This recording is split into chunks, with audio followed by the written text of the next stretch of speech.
कीर्तनाचा सोहळा आनंदाचा या कार्यक्रमाच्या माध्यमातून नुकत्याच प्रसारित झालेल्या कार्यक्रमात आपल्या खामगाव विभागातील हरिभक्त पारायण कथावाचक प्रकाश महाराज साठे यांच्या अमृततुल्य वाणीतून पंढरीच्या वारीचे महत्त्व सांगण्यात आले. तब्बल 6 दिवस प्रत्येक घरातील कुटुंब, तरुण पिढी, माता माऊली, वरिष्ठ लोकांनी महाराजांचे विचार ऐकले.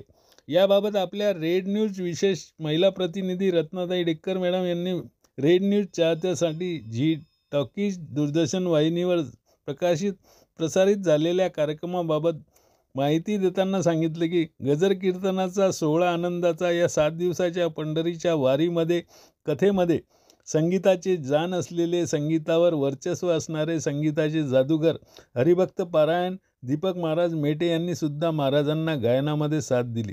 हरिभक्त पारायण प्रकाश साठे महाराजांनी एवढ्या लहान वयात जे ज्ञान संपादन केले, महाराजांचे पण जीवन संघर्षमय वातावरणात गेले. पण महाराजांनी आई वडील नसतानाही वाईट संगत न घेता अध्यात्माची कास धरली आणि गुरुचा आशीर्वाद घेऊन एवढ्या लहान वयात अध्यात्मावर मात करून झी टॉकीजवर दरवर्षी महाराजांनी रामायण कथा, भागवत कथा व आता पंढरीच्या वारीचे महत्त्व सांगून महाराजांनी जगासमोर एक आदर्श निर्माण केला आहे.